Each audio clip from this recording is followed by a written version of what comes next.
It did not happen often, but every now and then I would be struck by the obliviousness of the humans around us. We were all so accustomed to it, we always expected it, but occasionally it seemed more glaring than usual. None of them noticed us here, lounging at the battered cafeteria table, though an ambush of tigers sprawled in our places would be less lethal than we were. All they saw were 5 odd-looking people, close enough to human to pass. It was hard to imagine surviving with senses so incredibly dull. At that moment, a small girl paused at the end of the closest table to ours, stopping to talk to a friend. She tossed her short, sandy hair, combing her fingers through it. The heaters blew her scent in our direction. I was used to the way the scent made me feel, the dry ache in my throat, the hollow yearn in my stomach, the automatic tightening of my muscles, the excess flow of venom in my mouth. This was all quite normal, usually easy to ignore. It was harder just now, with the reaction stronger, doubled, as I monitored Jasper. Jasper was letting his imagination get away from him. He was picturing it, picturing himself getting up from his seat next to Alice and going to stand beside the little girl, thinking of leaning down and in as if he were going to whisper in her ear, and letting his lips touch the arch of her throat, imagining how the hot flow of her pulse beneath the weak barrier of her skin would feel under his mouth. I kicked his chair. He met my gaze, his black eyes resentful for a second, and then looked down. I could hear shame and rebellion war in his head. "Sorry," Jasper muttered. I shrugged. "You weren't going to do anything," Alice murmured to him, soothing his mortification. I could see that. I fought back the frown that would give her lie away. We had to stick together, Alice and I. It wasn't easy, being the freaks among those who were already freaks. We protected each other's secrets. "It helps a little if you think of them as people," Alice suggested, a high musical voice racing too fast for humans' ears to understand. If Annie had been close enough to hear. "Her name's Whitney. She has a baby sister she adores. Her mother invited Esme to the garden party. Do you remember?" "I know who she is," Jasper said curtly. He turned away to stare out of one of the small windows that were spaced just under the eaves around the long room. His tone ended the conversation. He would have to hunt tonight. It was ridiculous to take risks like this, trying to test his strength, to build his endurance. Jasper should just accept his limitations and work within them. Alice sighed silently and stood, taking her tray of food, her prop, as it were, with her and leaving him alone. She knew when he'd had enough of her encouragement. Though Rosalie and Emmett were more flagrant about their relationship, it was Alice and Jasper who knew each other's every need as well as their own. As if they could read minds too, but only each other's. Edward. Reflex reaction, I turned to the sound of my name being called, though it wasn't being called, just thought. My eyes locked for half a second with a pair of large chocolate brown human eyes set in a pale heart-shaped face. I knew that face, though I'd never seen it myself before this moment. It had been foremost in every human head today. The new student, Isabella Swan, daughter of the town's chief of police, brought to live here by some new custody situation. Bella. She corrected everyone who used her full name. I looked away, bored. It took me a second to realise that she'd not been the one to think my name. "Of course she's already crushing on the Cullens," I heard the first thought continue. Now I recognised their voice. Jessica Stanley. It had been a while since she'd bothered me with her internal chatter. What a relief it had been when she'd gotten over her misplaced fixation. It used to be nearly impossible to escape her constant, ridiculous daydreams. I'd wished at that time that I could explain to her exactly what would have happened if my lips and the teeth behind them had gotten anywhere near her. That would have silenced those annoying fantasies. The thought of her reaction almost made me smile. "Fat lot of good it would do her," Jessica went on. "She's really not even pretty.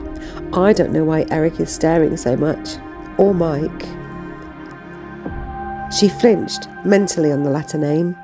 Her new obsession, the generically popular Mike Newton, who, completely oblivious to her, Apparently, he was not as oblivious to the new girl. Another child reaching for the shiny object. This put a mean edge to Jessica's thoughts, though she was outwardly cordial to the newcomer as she explained to her the commonly held knowledge about my family. The new student must have asked about us. Everyone's looking at me today too, Jessica thought smugly. Isn't it lucky Bella has 2 classes with me? I'll bet Mike will want to ask me what she's...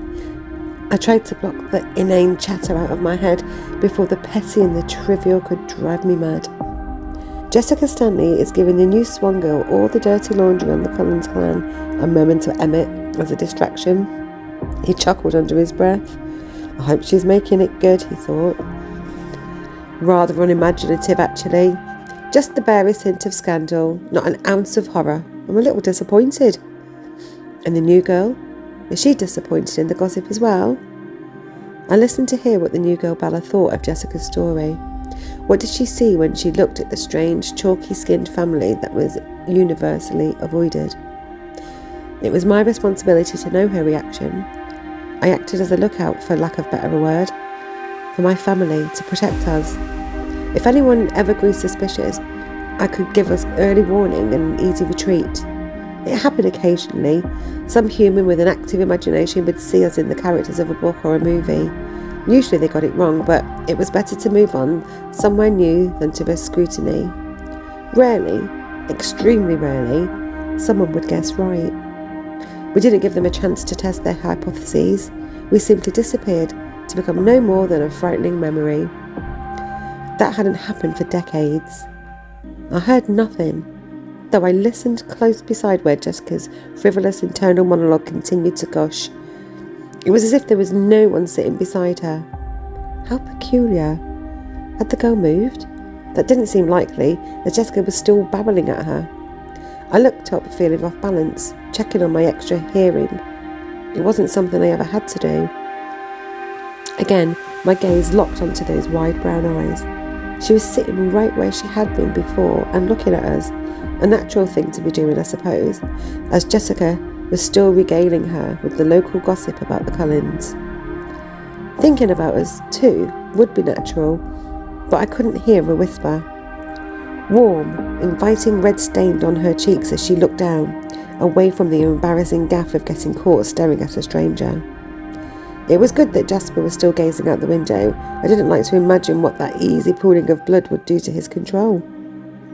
The emotion had been as clear as on her face, as if they were spelled out in the words, "Surprise," as she unknowingly absorbed the signs of the subtle differences between her kind and mine, curiosity as she listened to Jessica's tale, and something more, fascination. It wouldn't be the first. We were beautiful to them, our intended prey. Then finally, the embarrassment. And yet, though her thoughts had been so clear in her odd eyes, odd because of the depth to them, I could hear only silence from the place she was sitting, just silence. I felt a moment of unease. This was nothing I'd ever encountered. Was there something wrong with me? I felt exactly the same as I always did. Worried, I listened harder. All the voices I'd been blocking were suddenly shouting in my head. Wondering what music she likes, maybe I could mention my new CD. Mike Newton was thinking 2 tables away, focused on Bella Swan. Look at him staring at her. Isn't it enough that he has half the girls in the school waiting for him? Eric Yorkie's thoughts were caustic and also revolving around the girl. So disgusting. You'd think she was famous or something. Even Edward Cullen staring. Lauren Malloy was so jealous that her face by all rights should be a dark jade in colour. And Jessica, flaunting her new best friend, what a joke. Vitriol continued to spew from the girl's thoughts. I bet everyone has asked her that, but I'd like to talk to her. What's something more original? Ashley Downing mused. Maybe she'll be in my Spanish, June Richardson hoped. Tons left to do tonight. Trig and the English test. I hope my mum, Angela Webber, a quiet girl whose thoughts were unusually kind, was the only one at the table who wasn't obsessed with Bella. I could hear them all, hear every insignificant thing they were thinking as it passed through their minds, but nothing at all from the new student, with the deceptively communicative eyes.